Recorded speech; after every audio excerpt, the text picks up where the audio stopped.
Les sociales de KPMG. Le panorama de l'actualité sociale sur nos ondes.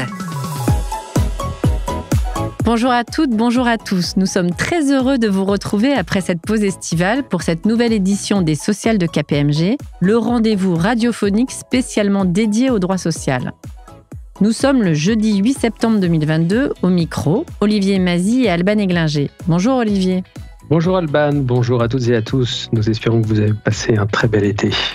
Cette émission sera entièrement consacrée aujourd'hui aux nouveautés sociales apportées par le paquet législatif adopté cet été qui comprend à la fois des mesures pour la protection du pouvoir d'achat et la loi de finances rectificative 2022.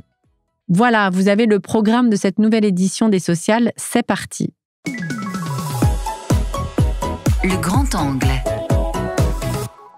Commençons donc par les nouveautés des lois pouvoir d'achat et de finances rectificatives. Votées le 16 août, ces deux lois ont pour objet la protection du pouvoir d'achat des Français. On y trouve de nombreuses mesures, notamment une revalorisation de certaines prestations sociales, des ajustements du prix de l'énergie, mais surtout, pour ce qui va nous intéresser aujourd'hui, de nombreux changements et simplifications en matière d'épargne salariale, de charges et cotisations sociales, de rémunération, etc. Ces lois étant définitivement adoptées et l'administration ayant pu se prononcer sur certains points, nous vous proposons aujourd'hui un tour d'horizon détaillé des mesures sociales contenues dans ces textes, même si des décrets d'application sont encore attendus. Évoquons tout de suite une disposition emblématique, la pérennisation de la prime exceptionnelle de pouvoir d'achat. Il faut au préalable noter, Olivier, que cette prime n'est absolument pas nouvelle dans son principe, ce qui en facilite sûrement l'approche. En effet, Alban, cette prime exceptionnelle de pouvoir d'achat, parfois appelée par son acronyme prime PEPA, ou plus souvent prime Macron, avait été mise en place en 2019 lors du mouvement des Gilets jaunes, afin de permettre aux employeurs de verser à leurs salariés une prime qui serait sous certaines conditions non imposable et exclue de l'assiette des cotisations et contributions sociales. Cette prime a été reconduite et modifiée à plusieurs reprises lors de la crise sanitaire, puis était arrivée en bout de course en mars 2022. La loi pouvoir d'achat votée cet été pérennise l'objectif de cette prime, désormais appelée prime de partage de la valeur. La prime est pérennisée, mais Olivier, son régime est-il identique ?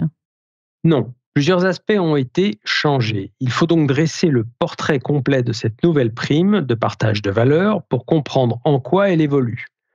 Pour débuter, les parties prenantes de cette prime sont les employeurs à même de verser cette prime, c'est-à-dire les employeurs de droit privé, travailleurs indépendants compris. Il faut aussi noter que les établissements publics administratifs ou à caractère industriel et commercial, ainsi que les établissements et services d'aide par le travail, peuvent eux aussi la verser. S'agissant des bénéficiaires, on retrouve évidemment les salariés, quelle que soit la forme de leur contrat de travail, CDI, CDD, temps plein ou temps partiel, mais aussi les contrats d'apprentissage ou de professionnalisation. Peuvent aussi en bénéficier les agents publics travaillant dans un établissement public administratif ou à caractère industriel et commercial, les intérimaires ou les travailleurs handicapés liés par un contrat de soutien et d'aide à l'emploi. Tous ces bénéficiaires doivent se trouver au sein de la structure lors du versement de la prime ou lors du dépôt de l'accord ou de la signature de la décision unilatérale de l'employeur actant le versement. Il faut relever également que l'employeur peut verser la prime à une partie seulement des salariés en instituant un plafond de rémunération conditionnant le versement de la prime, mais ce plafond doit être précisé dans l'acte instituant la prime. Quel formalisme faut-il suivre pour accorder cette prime, Olivier ? La prime peut être instaurée sous différentes formes. Par un accord collectif négocié au niveau de l'entreprise ou du groupe en suivant les modalités de négociation de l'accord d'intéressement, donc négocié avec un délégué syndical ou avec le CSE, ou bien par une décision unilatérale avec tout de même consultation préalable du CSE s'il existe. S'agissant de la date de son versement, elle peut l'être depuis le 1er juillet 2022 de manière rétroactive. Cette date a été fixée pour ne pas pénaliser les entreprises qui auraient pris de l'avance sur le parcours législatif de cette loi. L'employeur a aussi la possibilité de segmenter la prime et de la verser en plusieurs fois durant l'année, dans la limite d'une fois par trimestre. Il apparaît très clairement, Olivier, que le gouvernement souhaite laisser une marge de manœuvre aux entreprises dans la définition de ces modalités de versement. Cette liberté relative se retrouve dans la fixation de la somme à verser au titre de la prime. Exactement. L'employeur peut librement fixer le montant de la prime. Néanmoins, pour bénéficier des exonérations fiscales et sociales, le montant de cette prime ne doit pas dépasser 3 000 € par bénéficiaire et par année civile. Ce plafond est relevé à 6 000 € dans plusieurs cas, notamment s'il existe déjà un accord d'intéressement au sein de l'entreprise à la date de versement de la prime. C'est là l'un des changements majeurs apportés à cette prime. La PEPA était plafonnée à 1 000 et 2 000 € dans certains cas. On se retrouve donc avec un triplement du plafond d'exonération. Oui, Alban. Néanmoins, l'employeur n'est pas dans l'obligation de verser ce plafond. Il peut librement décider d'un montant dès lors qu'il est inférieur. La prime bénéficiera tout de même du régime social et fiscal d'exonération.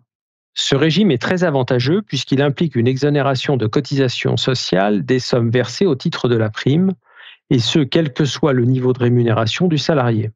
L'URSSAF a d'ailleurs déjà publié sur son site les modalités déclaratives de cette prime.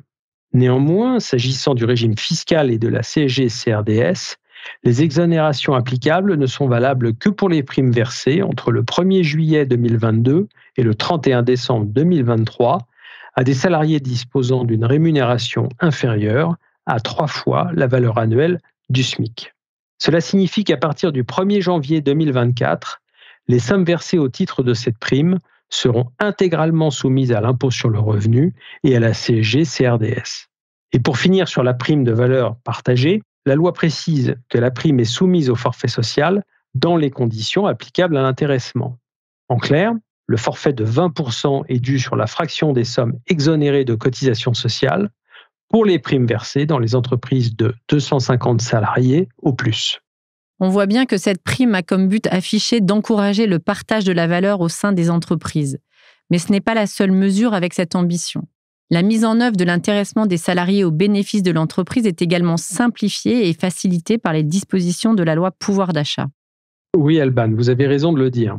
Tout d'abord, la durée de ces accords a été allongée. Ils peuvent désormais être conclus pour 5 ans, contre 3 précédemment, avec renouvellement par tacite reconduction, pouvant intervenir plusieurs fois. De même, la mise en place de l'intéressement a été revue. L'employeur peut désormais passer par une décision unilatérale dans les entreprises employant entre 11 et 49 salariés et dépourvues de CSE. Enfin, un point nouveau important à garder en tête, les périodes de congé de paternité et d'accueil de l'enfant sont désormais assimilées à une présence du salarié pour les besoins de la répartition de l'intéressement selon des conditions de présence. Au-delà des modalités de l'intéressement, la loi pouvoir d'achat permet aussi le déblocage anticipé de l'épargne salariale dans la limite de 10 000 €, et ce jusqu'au 31 décembre 2022. Ce déblocage, qui ne peut avoir lieu qu'une fois, doit servir aux salariés à acheter un ou plusieurs biens, par exemple un bien immobilier, ou bien à recourir à des prestations de services. Une prime améliorée, un déblocage de l'épargne salariale, les modifications apportées par la loi pouvoir d'achat valorisent aussi le travail en modifiant le régime social des heures supplémentaires. En effet, la loi applique aux entreprises employant entre 20 et 250 salariés un mécanisme similaire à celui applicable aux entreprises de moins de 20 salariés. Une déduction forfaitaire de cotisation patronale sur les heures supplémentaires. Sont visées les heures supplémentaires classiques, mais aussi celles incluses dans les conventions de forfait en heures hebdomadaires ou mensuelles, ainsi que celles effectuées au-delà de 1 607 heures par an pour les salariés en forfait annuel. L'employeur pourra bénéficier à partir du 1er octobre prochain de cette réduction forfaitaire de cotisation patronale versée au titre des heures supplémentaires. Le montant de cette réduction est pour l'instant encore inconnu, un décret devant fixer sous peu les conditions.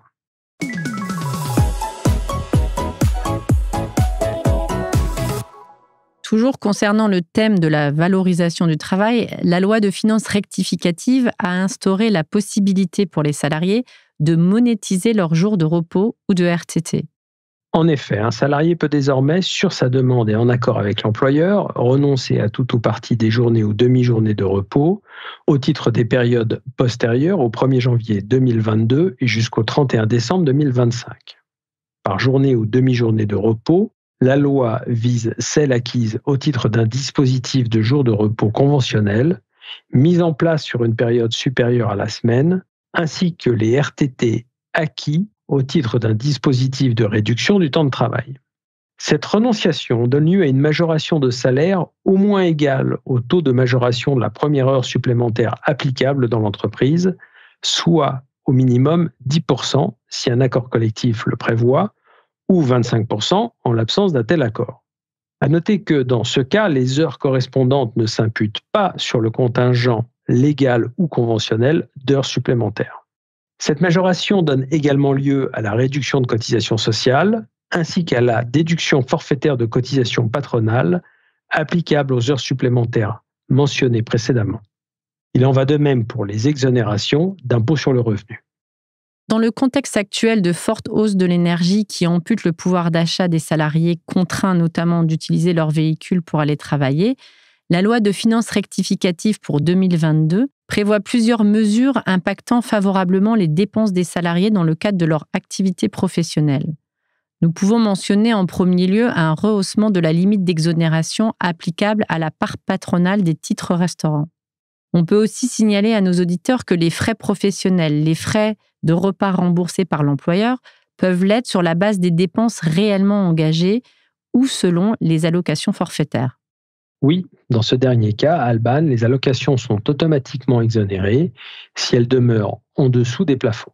La loi de finances rectificative augmente de 4% les plafonds de remboursement des frais professionnels versés par les employeurs à leurs salariés au titre de ces dépenses supplémentaires de nourriture qu'ils supportent lors de l'accomplissement de leur mission, et ce à compter du 1er septembre 2022.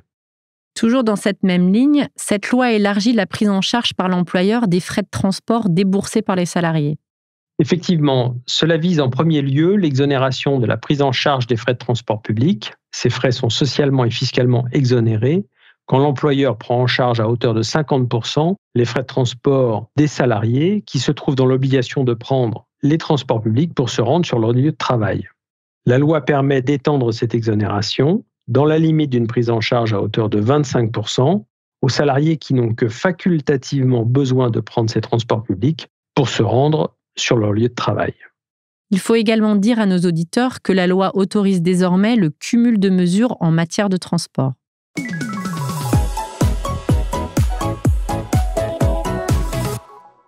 À l'issue de ce tour d'horizon, il apparaît que ces lois ont pour objectif d'atténuer les effets de l'inflation tant pour les salariés que pour les employeurs.